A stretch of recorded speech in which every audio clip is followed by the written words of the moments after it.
எதிர்க்கட்சி கூட்டணியை பலவீனப்படுத்தியதற்கும் புத்ராஜயாவை கைப்பற்றுவதற்குமான உண்மையான வாய்ப்பை தவறவிட்டதற்கும் பாஸ் கட்சியே காரணம் என்று உரிமை கட்சியின் தலைவர் பி ராமசாமி இன்று தெரிவித்துள்ளார். IPR எனப்படும் இக்காத்தான் பிரிஹாத்தின் ரக்யாட் என்ற தளர்வான கூட்டணியில் உறுப்பினராக உள்ள உரிமை கட்சியின் தலைவர் ராமசாமி பெர்சாத்து உடனான உறவை துண்டிக்கும் பாஸ் கட்சியின் முடிவும் பரிகாத்தான் நேஷனலில் எடுக்கப்பட்ட உட்கட்சி தலைமை முடிவுகளும் எதிர்க்கட்சிகள் பிளவுபடுவதற்கு வழிவகுத்துள்ளதாக கூறினார். பரிகாத்தான் ஒற்றுமையாக இருந்திருந்தால் கூட்டரசு அரசாங்கத்தை அமைப்பதில் ஒரு கடுமையான சவாலை அது ஏற்படுத்தி இருக்க முடியும் என்று அவர் கூறினார். அப்துல் ஹடி அவாங் தலைமையிலான பாஸ் இந்த அரசியல் வாய்ப்பை பயன்படுத்திக் கொள்ள தவறியதே அதன் மிகப்பெரிய பின்னடைவு என்று அவர் கூறினார். ஒரு பரந்த தேர்தல் கூட்டணிக்கு என்ன தேவை என்பதை தவறாக கணித்து ஒரு சில மாநிலங்களில் தனது பலத்தை நிலைநிறுத்திக் கொண்டு பாஸ் ஒருபோதும் உண்மையான தேசிய அரசியல் நோக்கை வளர்த்துக் கொள்ளவில்லை என்றும் ராமசாமி தெரிவித்தார். பிளவு ஏற்பட்ட போதிலும் பெர்சாத்துவை முற்றிலுமாக ஒதுக்கி விடுவது அவசரமான செயல் என்றும் அக்கட்சியால் இன்னும் சுதந்திரமாக தன்னை நிலைநிறுத்திக் கொள்ள முடியும் என்றும் ராமசாமி தெரிவித்தார். FIFA உலகக்கோப்பை கால்பந்தாட்டம் தொடர்பான சூதாட்டத்தில் ஈடுபட்டதாக நம்பப்படும் 58 பேர் கைது செய்யப்பட்டுள்ளதாக தேசிய குற்ற புலனாய்வுத்துறை இயக்குனர் டத்தோ எம் குமார் தெரிவித்துள்ளார்.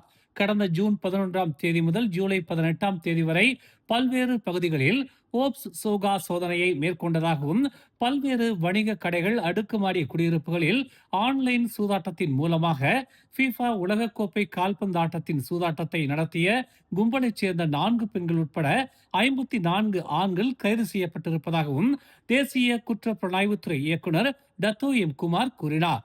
இச்சோதனை நடவடிக்கையின் மூலமாக 25,684.65 ரிங்கிட் ரொக்க பணமும் 4,88,582.47 ரிங்கிட் மதிப்பிலான பொருட்களும் பறிமுதல் செய்யப்பட்டதாக டத்தோ குமார் தெரிவித்தார். இதுவரை சமூக ஊடகங்களில் செயல்பட்டு வந்த 42 வலைத்தளங்கள் முடக்கப்பட்டிருப்பதாகவும் மேலும் பல்வேறு வலைத்தளங்கள் சூதாட்டத்திற்காக பயன்படுத்தப்பட்டு வருவதையும் டத்தோ எம் குமார் சுட்டிக்காட்டினார்.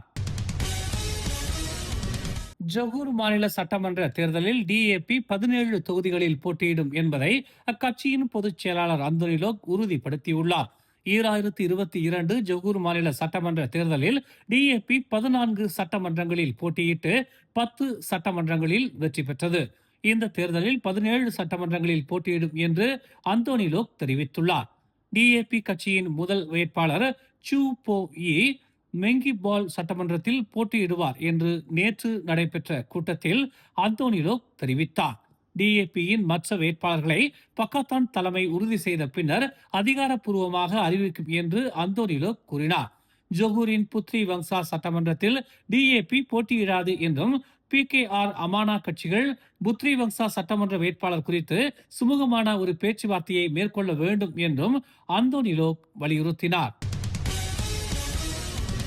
லெஸ்தாரி நியாகா அட் கோலாலம்பூர் 2026 திட்டத்தின் கீழ் தலைநகர் முழுவதும் உள்ள 287 நடைபாதை வியாபார இடங்களை மேம்படுத்துவதற்காக கோலாலம்பூர் நகராண்மை கழகமான DBKL 200 மில்லியன் ரிங்கிட்டை செலவிடும் என்று தெரிவிக்கப்பட்டுள்ளது. இதனால் 11,000க்கும் மேற்பட்ட வியாபாரிகள் பயனடைவார்கள் என்றும் தெரிவிக்கப்பட்டுள்ளது. நடைபாதை வியாபாரிகள், குடியிருப்பாளர்கள் மற்றும் வணிகங்களுக்கு தூய்மையான, பாதுகாப்பான மற்றும் மேலும் ஒழுங்கமைக்கப்பட்ட சூழல்களை வழங்குவதே இத்திட்டத்தின் நோக்கம் என்று கூட்டரசு பிரதேச அமைச்சர் ஹன்னா இயோ தெரிவித்துள்ளார். இவ்வாண்டு DBKL பல இடங்களில் லெஸ்தாரி நியாகா திட்டத்தை செயல்படுத்தும் என்றும் சிறு வியாபாரிகளை நிர்வகிக்கும் போது குடியிருப்பாளர்கள், வியாபாரிகள் மற்றும் வணிக நடத்துனர்கள் உள்ளிட்ட பல்வேறு தரப்பினரின் கண்ணோட்டங்களை நாம் கருத்தில் கொள்ள வேண்டும் என்றும் அவர் கேட்டுக்கொண்டார்.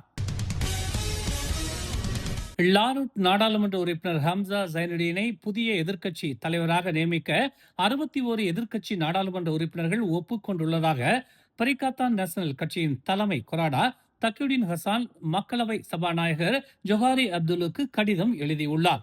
கமாமான் நாடாளுமன்ற உறுப்பினர் அமர் சம்சூரி முக்தார் எதிர்க்கட்சி தலைவர் பதவியை ராஜினாமா செய்ததை தொடர்ந்து இந்த முடிவு எடுக்கப்பட்டுள்ளதாக தக்யுடின் தெரிவித்தார். இதுகுறித்து கடந்த ஜூன் 10ஆம் தேதி ஜொஹாரிக்கு அறிவிக்கப்பட்டதாகவும் அவர் கூறினார். அந்த கடிதத்துடன் 61 நாடாளுமன்ற உறுப்பினர்களின் பட்டியலும் இணைக்கப்பட்டுள்ளதாக தெரிவிக்கப்பட்டுள்ளது. பசாத்து கட்சியின் தகவல் பிரிவு தலைவர் doctor Tun Faisal Ismail Aziz PAS கட்சி பிரிகாத்தான் நேஷனல் கூட்டணியில் இருந்து வெளியேறி தனித்து போட்டியிட வேண்டும் என்றும் அல்லது ஒரு புதிய அரசியல் கூட்டணியை அமைக்க வேண்டும் என்றும் கேட்டுக் கொண்டுள்ளார்.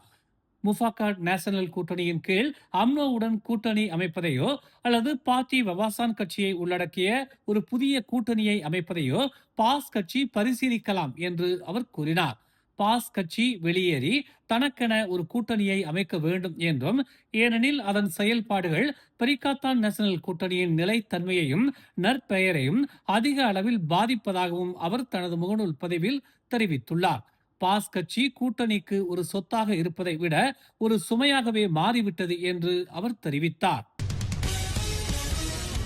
பாஸ் மற்றும் பெசாத்து கட்சிகளுக்கு இடையிலான உறவு, கூட்டணியின் எதிர்காலம் மற்றும் மாநில தேர்தல் தொடர்பான அரசியல் பரபரப்புகள் குறித்து பாஸ் கட்சியின் தலைவர் தான்ஸ்ரீ அப்துல் ஹரி அவாங் தற்போது கருத்து தெரிவிக்க மறுத்துள்ளார்.